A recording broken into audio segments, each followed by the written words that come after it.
Alright, welcome back everyone to episode 4. This episode really should be titled The Woke Knight Rises, because, spoiler alert, this is it. This is the first episode where we get to see Batwoman in all her glory. I guess 3 episodes is enough of a build-up. I know I've said this about previous episodes, about them being stupid, but this episode really is fucking bonkers. If you hate your liver and you want to try a drinking game, watch this episode and take a drink every time you are confused about what is going on or why somebody does something. Really though, you're better off not watching the show at all. After a random nightmare sequence, which has no bearing on this episode at all, I guess the Batwoman writers are setting up another super interesting plot thread that we will explore later on. The episode proper begins with the standard voiceover. Kate is hanging out at Wayne Tower, bitching about how much of a failure she is, because she only put on the suit to terrify Frumps McGurk. I never meant to give the city so much hope. I can't do this. I'm not you. A bright light shines into the office window. For some reason, there's a bat signal on the building right across the street from Wayne Tower. Frumps McGurk is making some super awesome CGI shadow puppets of rabbits. I know what you're thinking. Well, Frumpy must really enjoy shadow puppets, because she keeps doing it for at least 5 to 10 minutes for Bat Pronoun to leave Wayne Tower, and then get to the top of the next building. There's no way Bat Pronoun can even see what's going on, because Frumps McGurk is shining it on the building that Bat Pronoun is in. What, is she supposed to hang her head out of the window? And speaking of windows, the windows in the Bruce Wayne office set are completely different from the external building shots. They couldn't even attempt to CGI in some windows. I guess they blew all their effects budget with those After Effects explosions from the previous episode. Don't worry though, we're going to get some more bad CGI later in the episode. What happened to your batsuit knockoff, Kate? I like that Frumps McGurk calls the suit a knockoff. That is the actual batsuit in the show. It's like the show is becoming self-aware that the costumes are complete garbage. It's an uninteresting conversation, but it continues on with the theme of the episode that everyone thinks Batman's back, but she's not Batman. Frumps McGurk asks about her boyfriend. Yes, Joke Nicholson is such a non-character that they can't even be fucked to actually use his name. Where's my boyfriend? Hanging in there. You are welcome for the cringe. There's more to come, by the way, so look forward to that. Bat Pronoun is just going to keep the guy locked up until Frumps McGurk stops killing people. I'll play. How? Show me you can stop killing people. Last 24 hours, and I'll reassess. She's not going to dump his ass with the cops, though. She's just going to keep him locked up in a dungeon somewhere below Wayne Tower. Frumpy is annoyed, but she agrees not to kill anyone. Yeah, let's see how long that lasts. This next scene makes no sense at all. I actually had to rewatch it several times to figure out what the fuck is going on. We've got this guy here guarding what we will later find out is a top-secret weapons research and development facility. It looks to be fairly late at night, and this guard is chilling out in his guard post, watching some TV, when he hears an engine roaring toward him. The guy looks over his shoulder to see what's coming. Yes, he looks over his shoulder. This guy is guarding a secure R&D facility for weapons, and the guard post is facing the building he is guarding. Not the street, where the entrance would be, where most people will go to gain entrance to the building. This truck steamrolls through the gate, and without even slowing down, shoots the guard. The guard must have had the door open as well, because we don't even hear glass breaking. We've been told in the first episode that Wayne is defunct. Luke is still the only person who appears to be a Wayne employee. I can only assume that this guy's one day away from retirement, because no one's around to sign his paychecks. Agent Alphabet meets up with Cobra Commander. He is pissed about Frumps McGurk's escape, but she is there to ask for a special assignment. And I'm so glad Asian socialite Barbie is back. Where would we be without our weekly dose of cringe? It turns out the good commander has made Agent Alphabet socialite Barbie's bodyguard. Really, Cobra Commander? I'm starting to question your leadership abilities here. This is the same agent that blindly ran into a textbook ambush and got herself captured. Unless he secretly hates his stepdaughter. I can't say as I blame him if he was trying to get rid of her. Maybe I'm misjudging the good commander. Back at Wayne Tower, Kate sees someone in Bruce's chair. That is not your desk. Can you believe the cojones on this bitch? 3 weeks ago, she had to scale the wall of the building and climb in through a window to get where he is. This is Tommy Elliot. Yes, the Tommy Elliot, known to Batman fans as Hush. Batwoman is going to shit all over a beloved Batman villain. You know what? Fuck you, Batwoman. From now on, we are calling this guy Hush Puppy. Hush Puppy is there to gloat about having more money than Bruce Wayne. Kate asks him how he got in. There's some kind of secret key that he used to get in. Now, Kate knew what Bruce's computer password was, but had no idea about a hidden key. They share some uninteresting banter, but the point is, Hush Puppy has just bought a bigger building than Bruce Wayne and wants to invite him to a party. Kate says he has been gone for 3 years. Hush Puppy slyly remarks that he is pretty sure Bruce Wayne is back. Needless to say, this is not what Wayne's advanced weaponry vault should look like. The tech in here is top secret, but something was taken. It's bad. Did I miss an episode? Is this really the 3rd episode, or are they running them out of order?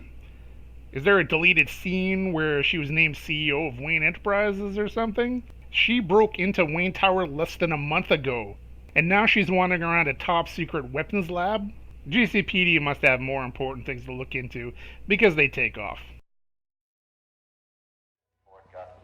10-4 on the Gazette. Clear the area. We're en route now. You can stay back, figure out what they took. I'll check this out. Okay.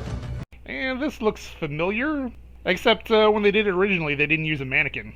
They just showed a security guard getting killed. Why would they go with a mannequin here? Doesn't that take away from the threat?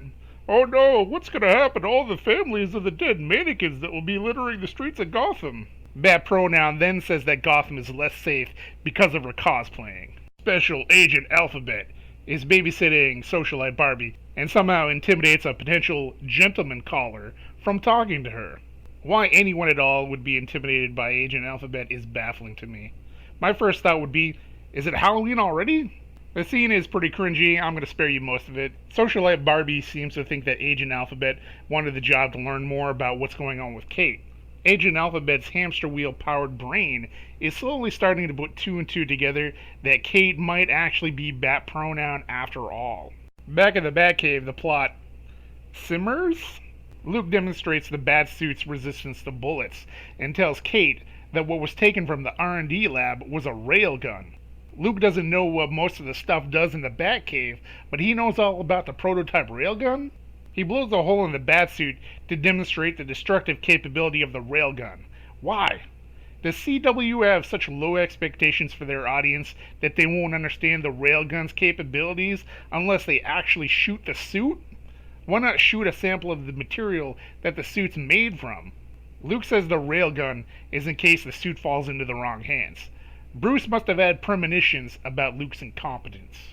Kate comes to the conclusion that Hush Puppy knows Bruce Wayne is Batman, and that the invitation to the party is so that Hush Puppy can kill him.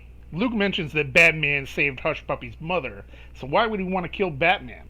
Kate says that she's going to go to the party to ask him. Luke then says that she should go as Batman, and shockingly the writers bring up the point that Luke has been saying she shouldn't be wearing the bat suit at all. And that is a damn good question. The Batwoman writers better have a damn good answer for this. And the answer is, go fuck yourself, because Luke completely avoids answering the question. Sorry, that just sounded like Mr. That's Not Meant for You wants me to put the suit back on? If Tommy did steal the gun, he's trying to intimidate Batman. Go show him the Bat's not afraid of anyone. Luke does mention that there is probably some kind of counter to the railgun that they're going to look around for. Now let's take a moment for a brief recap. Roughly 3 weeks ago, Kate breaks into Wayne Tower and Luke catches her.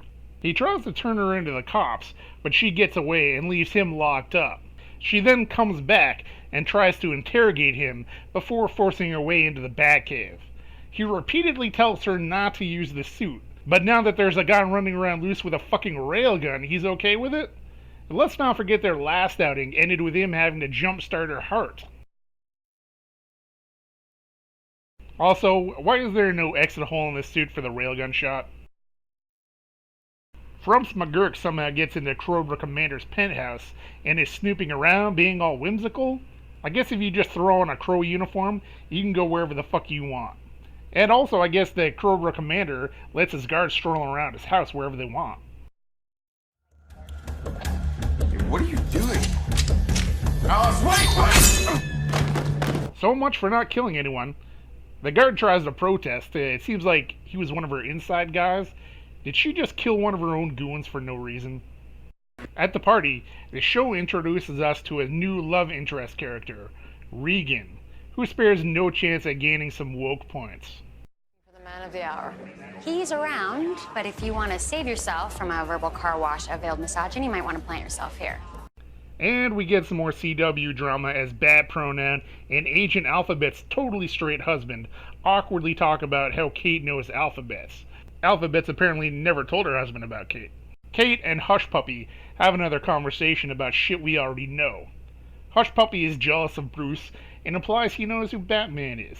Kate tells Hush Puppy she knows about the stolen railgun, and that inside of the railgun there's a hidden GPS tracker. They're gonna track it down any minute. Frumps McGurk calls Cobra Commander to screw with him. She has virtually nothing to do in this episode, so she should get some more cringe in for good measure. Cobra Commander springs into action, telling his Asian trophy wife they are leaving. Hush Puppy is keeping the prototype railgun in another room in his penthouse, where anyone could just walk in on him playing with it, which Kate actually does. The case doesn't even appear to have a lock on it. Kate asks Hush Puppy how he knows who Batman is, and the Batwoman writers hand-wave the question away by implying that he paid the Riddler to tell him. How do you know who he is? You mean Batman? Did I say that out loud? How do you know that? Oh, because a few months ago I paid a man to riddle me the answer. Kate asks him why he wants Batman dead, and most people I'm sure already know this. Hush wanted his parents dead so he could collect his inheritance, but Batman stopped that from happening.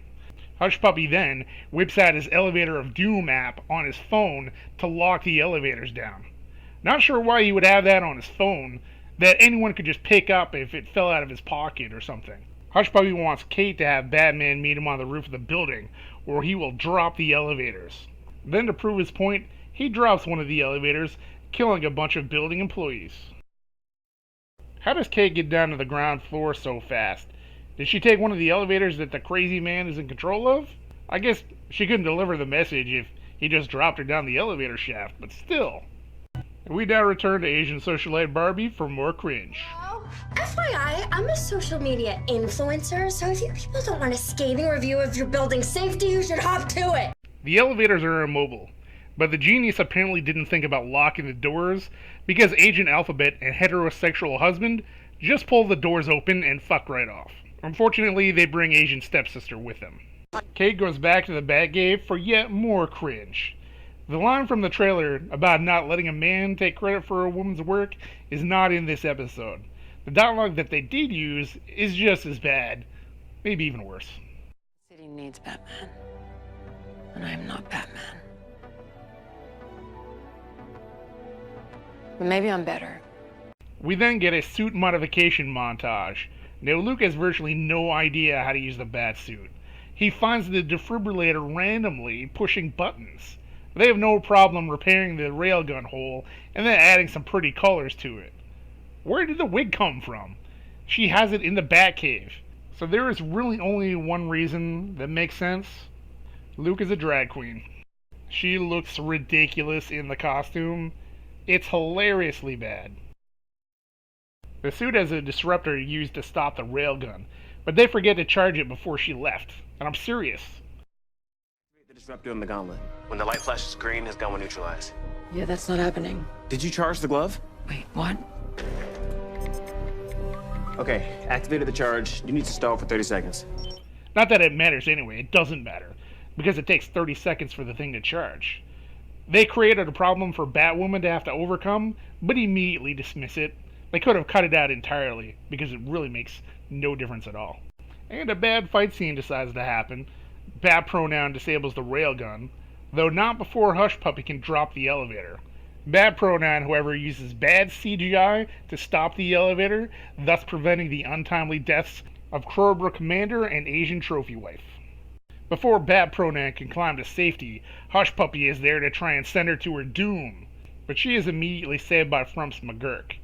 How the fuck did she know where Bat Pronoun was? How the fuck did she even get up to the roof? Did she take the stairs the whole way up? Is Hush Puppy only controlling 3 elevators? Can he not tell if someone tries to take the elevator up? Bat Pronoun says that Frumpy saved her life. Really? Didn't she fall off a building in the first episode and the cape slowed her fall down to where it was survivable? Frumps McGurk says she saved Bat Pronoun because she has plans for her.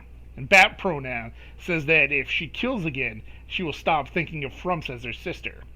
Frumps says that's exactly what she wants, which leads me to believe there's some kind of redemption arc going on that no one's going to care about. Hush Puppy is going to get locked up in Arkham.